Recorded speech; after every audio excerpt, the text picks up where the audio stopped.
علامہ اقبال فرماتے ہیں، فارسی میں شعر ہے، میں ساتھ ساتھ ترجمہ کروں گا، کہتے ہیں مریم از یک نسبت عیسیٰ عزیز، بی بی مریم جو ہے اس نے جو عزت پائی ہے وہ اس لیے کہ وہ مادر عیسیٰ تھی۔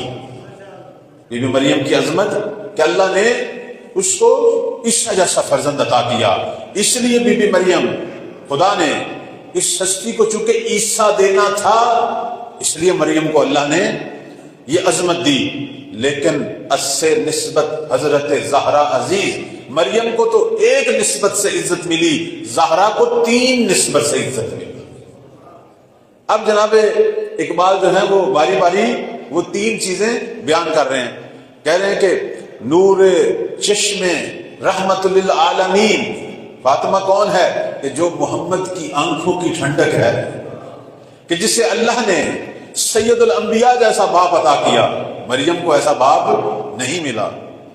آن امام اولین و آخرین، اور یہ نبی کون ہے کہ جو جتنے پیچھے گزر گئے، چاہے نبی ہی گزر گئے، سب کا امام ہمارے پاک پیغمبر، اور جتنے آئیں گے سب سے افضل اور سب کے امام ہمارے پیغمبر۔ اس کے بعد فرماتے ہیں آنکھ جان در پیکر گیتی دمید، کون پیغمبر؟ فاطمہ کس کی بیٹی ہے؟ اس محمد کی بیٹی ہے کہ جس نے کائنات کی رگوں میں نئی زندگی عطا کی، روزگار تازے عین فرید، اور دنیا کو ایک ایسا دین دیا، ایک ایسا دین کہ جس کے بعد اللہ نے دین دینے ہی ختم کر دیے، آخری دین۔ اور اس کے بعد علامہ اقبال اب دوسری نسبت بیان کر رہے ہیں، توجہ چاہوں گا، فرماتے ہیں بانو آن تاجدار حل عطا، صرف فاطمہ کا باپ سید الانبیاء نہیں تھا، فاطمہ جس کی زوجہ تھی یہ وہ ہے کہ جس پہ اللہ نے حل عطا اتاری، جس پہ پروردگار نے قرآنی آیات نازل کی، وہ کون ہے؟ پھر آگے لکھتے ہیں مرتضی مشکل کشا شیر خدا، علی کون ہے؟ علی وہ ہے کہ جس پہ خدا راضی ہے، علی کون ہے؟ جو لوگوں کی مشکلات میں مشکل کشا ہے، علی کون ہے؟ جو دشمنان خدا کے مد مقابل شیر خدا ہے۔ اور اس کے بعد علامہ اقبال لکھتے ہیں، کہتے ہیں پادشاہ و قلب ایوان او، یہ ایسا دنیا کا بادشاہ تھا کہ جس کی چھوٹی سی کوٹھڑی تھی، چھوٹا سا گھر تھا۔ بادشاہ لوگ تو بڑے بڑے محل بناتے ہیں نا، جنہوں نے لوگوں کے جسموں پہ حکومت کرنی ہوتی ہے وہ محل بناتے ہیں، لیکن جنہوں نے لوگوں کے دلوں اور روحوں پہ حکومت کرنی ہوتی ہے وہ جھوپڑی میں بھی بیٹھے تو وہ بادشاہ ہے۔ علی کون سا بادشاہ ہے؟ کہتے ہیں یک حسام و یک ذرہ سامان ہو، علی وہ بادشاہ ہے کہ جس کے پاس پوری دنیا سے ایک ذرہ تھی اور ایک تلوار تھی۔ یہ تو ہماری روایات میں بھی آتا ہے کہ مولا جب ان کو خلافت ملی، امام جب کوفہ میں تشریف لائے تو انہوں نے خطبہ دیتے ہوئے کہا، اے لوگو دیکھ لو، مجھے آپ لوگوں نے اتنی بڑی سلطنت کا حاکم بنایا ہے، جو عرب اور عجم پر بہت بڑی سلطنت، میرے پاس ایک چادر ہے، ایک تلوار ہے اور ایک ذرہ ہے، یہ چند چیزیں ہیں، دیکھ لو، جب یہ حکومت مجھ سے لوگے یا میں دنیا سے جاؤں گا، اگر اس کے علاوہ کوئی چیز علی کے پاس دیکھو سمجھنا علی نے تم سے خیانت کی ہے۔ یہ وہ بادشاہ کہ جسے دنیا سے کوئی دلچسپی نہیں، جس نے دنیا کو 3 طلاقیں دی ہوئی ہیں، لیکن ایسا بادشاہ ہے کہ جسے دنیا ہمیشہ یاد کرتی ہے، جو دلوں کا بادشاہ ہے۔ 2 نسبتیں بیان ہوئیں، اور تیسری نسبت جناب علامہ اقبال کہتے ہیں کہ بی بی فاطمہ وہ ہیں کہ مادر آن مرکز پرکار عشق، کون فاطمہ؟ کہ کائنات میں وہ ذات جو عشق الہی کا مرکز بنی حسین، اس کی ماں فاطمہ ہے۔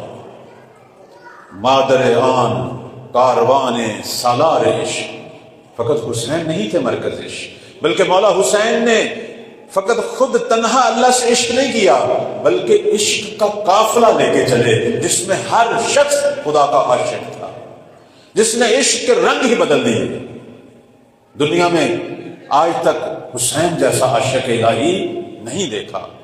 یہاں مولا حسین کا ذکر کرتے ہیں اور اگلے شعر میں کہتے ہیں آن یکی کہ شمع شبستان حرم، ایک تو حسین ہے کہ جو قافلہ عشق کا سالار تھا، اور ایک وہ ہے کہ جو رسول اللہ کے حرم کے پاس چراغ ہدایت بنا۔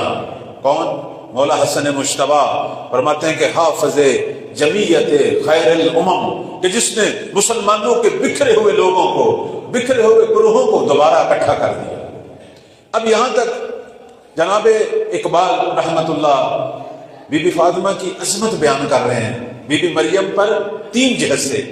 اس کے بعد البتہ یہ اشعار تو زیادہ ہیں، میں صرف ایک ٹکڑا اور آپ کی خدمت میں بیان کرتا ہوں۔